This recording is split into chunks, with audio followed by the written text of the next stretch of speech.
Hello and a very good afternoon to all of those who are watching me live on the Facebook page of News9. I'm Neha Bhan and I hope that all of you all are doing very well and of course keeping your loved ones as well as yourself safe. Today I've decided to interact with all of you about how exactly you all are doing during the COVID-19 times, and of course I don't come without any topic in hand. So my today's topic that I have decided that I will be discussing with all of you is unlocking 1.0. Of course, schools unlocking. How exactly is it going to happen? Unlocking schools, whatever you may like to call it.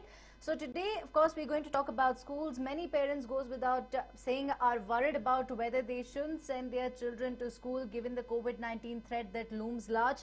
But before we go to there, let me just quickly give all of you a situation update, the COVID-19 update across the country.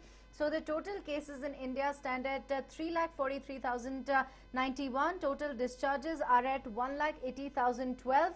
The active cases also stand at 1,53,178, while 9,900 in fact, 9,900 people have succumbed to the deadly virus. So which means that, in fact, the threat, we clearly cannot take lightly the threat that COVID-19 poses. And do remember that the WHO also has said that in places where COVID-19 has subsided, there is a high possibility that the countries might see a second peak. And like we have already been witnessing in Beijing, in China, for example, the cases were almost zero. But now Beijing has already started reporting more and more number of cases. 49 fresh cases, or 49 fresh cases were registered in fact, China, in Beijing's, so in Beijing in China. So then, of course, which means that the COVID-19 threat really hasn't subsided. For example, in New Zealand as well, the government of New Zealand declared the country as COVID-free. But now we are saying today as well, 2 fresh cases have been reported. So the top 5 worst affected countries, if we have to speak about, Maharashtra continues to top the tally with over 1 lakh cases. Tamil Nadu on the second spot with over 46,000 cases. Delhi, you have over 42,000 cases. Gujarat, you have over 24,000 cases. And in Uttar Pradesh, you have over 13,000 cases. So if we have to talk about what is the future of schools in Karnataka, or of course across the country, so do remember that over 2 lakh parents from around the country had signed a petition demanding that schools remain shut until a vaccine is found, or until and unless the situation, of course, remains a bit better, or the situation gets a bit better. So until then, the schools must be shut down. That's what the petition had stated. So if you have to talk about what exactly is Karnataka government's stand, so the Karnataka government has also made its stand clear. The state education minister, Mr. Suresh Kumar, had said that Karnataka will go by what the union government decides, and also given the situation at that time, a decision would be taken accordingly. Of course, education minister also very explicitly said that what's important for everybody is children's safety. So how will the children attend school? If at all the schools decide to reopen, if at all, of course, they're given nod. For example, we're seeing in Maharashtra, now a nod has been given to the reopening of the schools in places, of course, where the cases are zero or minimum. For example, in villages where no COVID-19 cases have been reported, in Maharashtra I'm speaking about. So there you will, of course, the schools will be open. So the Union Human Resources Ministry also had proposed a few days back a new framework of 30 to 50% students to attend the school. This is the framework on alternate days. Of course, classes 9 to 12 will attend classes 4 to 5 times in a week. So classes from 6 to 8 will attend in your 2 to 4 times in a week. So simultaneously, classes 1 to 5 will attend classes twice a week, and the duration of one period will be reduced to 30 minutes from 45 minutes. A separate long hour integrated lesson may be planned for some subjects. So a weekly timetable, system, of course, has been advised. Students who are capable enough will be given permission to learn from home, flexibility in attendance and sick leave formats. Many of you already have asked that why not start the online classes, to which, of course, the Karnataka government has already made it stand clear yet again, saying that they can only start the online classes when they are sure that all the students, can perhaps be okay with the online classes. For example, many do not really have an internet connection back at home, or the internet connection, for example, is poor. So these are a few things that the state government also needs to work on. Many other parents also had raised their concerns, saying that this is not the right time when you open the school, given the fact that COVID-19 situation really hasn't subsided, and as per many experts as well, the India is yet to see its COVID-19 peak, which is only expected by the month of June or July. So having said that, what if the schools are open? As we've seen in Maharashtra or in Telangana, for example, the schools are now opening. So when it comes to Karnataka, of course, there are several, guidelines that must be followed, that must be first of all issued by the state government. So sanitization goes without saying, should be given utmost importance. Social distancing, 6 feet of distance must be maintained within each student. Of course, within the class, each student must maintain 6 feet distance. Then wearing of mask should be made compulsory. Your hand sanitization also should be made frequently available.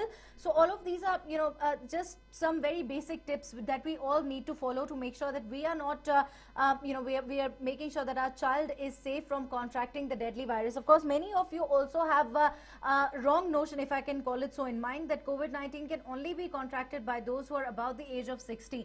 Let me put to rest all of those rumors right here, right now. The fact is that COVID-19 has been in fact contracted by infants as young as 3-month-old, 2 months old as well. We had cases from across the country where infants as young as 3-month-old as well had contracted the virus, which means that the virus really is not going to see whether this is about, the person is above the age of 60 or the above or below the age of 60. So the fact here is that COVID-19 is here to say. The WHO also has very explicitly mentioned that it may become ultimately an endemic, which means that we may have to stay with the virus for the rest of our lives, just like we are staying with HIV or for that matters chickenpox. So I have here a few of your comments that I'm quickly going to take. You have got news that lockdown may imposed again, asked CR Ankit Nair. We really do not call it lockdown, Ankit, because the fact is that it is unlock 1.0 that the India has stepped into. For example, the restrictions that one got to witness during lockdown 1.0, nothing of that sort what can be witnessed during unlock 1.0, especially in Karnataka. If we have to speak about, whenever I come to office from home, I see the traffic is absolutely normal. So of course, but people are fortunately taking enough preventive measures. They're wearing masks even when they're driving with their family members. Their windows are up. So these are a few preventive measures that all of them are taking to make sure that no further spread of COVID-19 is what one gets to witness. So then Asif also asks, hi Neha, we are entering a period in the world where we have to be able to track both COVID-19 and influenzas. Both are dangerous pathogens. That is exponentially important. Exceptionally, beg your pardon, important for the CMG's months, particularly in the southern hemisphere. Absolutely, I couldn't agree more with you. This is the time when we, do not take the threat that COVID-19 poses lightly. I've been saying this throughout because many of you might think that the COVID-19 active cases are far less than the number of discharges, which means that the situation is more or less under control in India. Yes, it might be under control in India. To answer your question about testing, India is testing enough. Several experts also have time and again given out an assurance that India is testing enough, so there is nothing really to be worried about. But the fact is that yes, of course, India's recovery rate also seems to be climbing up at a very fast pace. 52% is what is our recovery rate, but that doesn't really mean that whenever we are stepping out, we do not need to take all the preventive measures. We don't need to wear masks, we do not need to maintain social distance, we do not need to sanitize, we do not need to wash our hands at least 10 times a day. That's what the doctors also have said. I've been conducting live sessions with various doctors from across India. They've been continuously stressing on the need of wearing masks because it in fact helps you in not contracting the deadly virus. It decreases the chances of contracting the virus, and also sanitizing your hands frequently. Mind you, washing your hands and sanitizing is completely different. So make sure even in fact that you're washing your hands quite at least 10 times a day. That's what the doctors have advised. So now today's session was all about whether the schools will be opened in Karnataka or not. That's something that still is up to the state government, but the Maharashtra government as well as the Telangana government have decided to open schools in places, of course, where no COVID-19 cases have been registered. There are certain things that all of us need to be keeping in mind whenever we are sending our child to school. Please make sure that all the preventive measures have been taken. Your child is wearing gloves, your child is wearing mask, you have a sanitizer in his bag, you know, of course, are frequently in touch with all the teachers, and what are the preventive measures that they are taking, that all of you need to be aware of. All of you parents, of course, need to be aware of. So I hope this information was helpful. Thank you very much for watching. If at all you like this video, do not forget to subscribe News9 YouTube, like us on News9 Instagram, Facebook as well as Twitter. Thank you very much for watching.